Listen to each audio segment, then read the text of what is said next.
28th April 2015, Narok Town. When the skies opened up and gave way, this is what became of Narok. Hours of heavy downpour left behind a trail of destruction. Vehicles were trapped in the flood waters. Roads were rendered impassable. Drainages and waterways were filled to capacity, and businesses that had taken years to build were destroyed by the floods.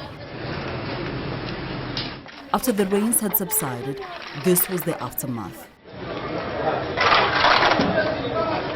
This rubble is what became of the former Mukaro building, which housed businesses, and on the fateful day, some business people were trapped on its rooftop, but help took too long. We will have saved so many people from the Mukaro building that was brought down, because there were people who were on top of that building. Yes, 5 of them, crying for 1.5 hours. Nobody could save them. Nobody could save them until the building was brought down by floods. And they were washed away while everybody was watching them. The next day after the rains, business people and residents tried to come to terms with their losses. Kila saa mtu anaitishwa mateni. Sababu ya flood zinakuja zinatumalizia mali. Kama sisi tunachukua maroni. Kama sasa niko na roni Equity, unachukua maroni Equity ndio uinue job yako, lakini kwa saizi hakuna kitu tunafanya. Tumekaa mwezi mmoja imeisha na kitu na hakuna kazi tunafanya.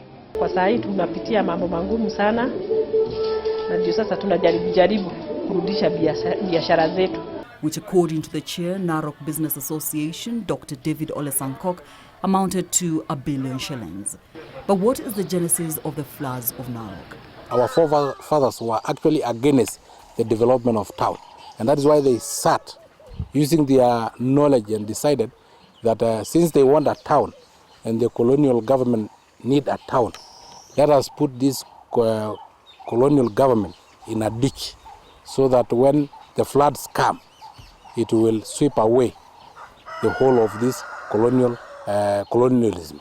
The irony of this, however, is that years after the colonialists left, it's the people and children of Narok that faced the wrath of their forefathers. On this day, the leadership and residents come together to pay their last respect to 15 people who were swept away by the floods. 10, according to Red Cross reports, are still missing. Paul Jenga is now a widower and has to raise his 3 children alone. His wife of 20 years was a victim of the floods. Na uzito sana tangu wakati mke wangu alienda, kwa sababu mpaka wa leo sijaiamini ati kwamba alienda, kwa sababu ni mke ambaye tulikuwa naye hapa asubuhi na tukafunguana, nikamwacha kazini nikaenda kazi zingine, na jioni sikuwa na yeye.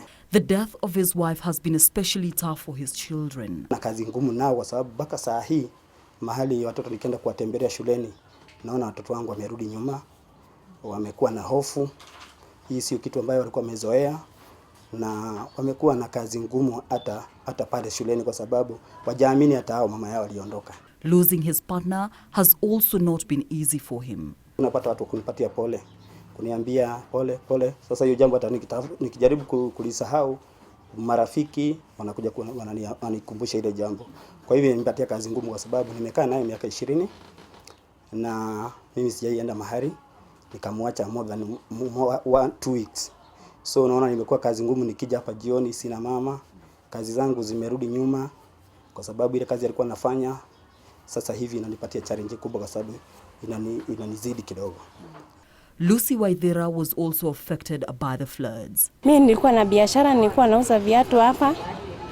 Sasa uzuri nilikuwa nimefunga kazi, nikapeleka hizo vitu kwa store, lakini hiyo store ikajaa maji, vitu sikaharibika. Sasa inabidi sasa tutadike tu kwa farada, sababu hatuna namna ingine. Andrew Gishoke's wife suffered a stroke, further compounding his problems after his only source of income was washed away. Mke wangu pia alishikwa na stroke ambaye haiko hapa, ambaye kwa nyumbani kwao. Na mimi nikarudi hali yangu ya ufukara. Bali nilikuwa nimejaribu sana kuunuka, juu hata hiyo pesa nilikuwa nimepata loan.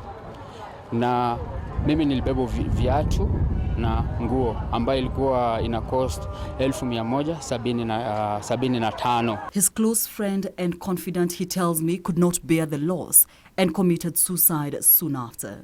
Months later, Narok Town and its people are trying to rise from the aftermath. They're, however, well aware of the danger that lurks. Nilikuwa hatuna namna ingine sababu around the town hata ukikodisha nyumba uko na wasiwasi. Sababu anytime maji inaweza nini kukuja. Hata tunasikia hapo beleni ilikuwa kama swamp. So anytime maji ikija mpaka ifanya nini? Ipitie town sababu hii ndio njia ya maji. Little efforts, they say, have been made to rid Narok of imminent floods.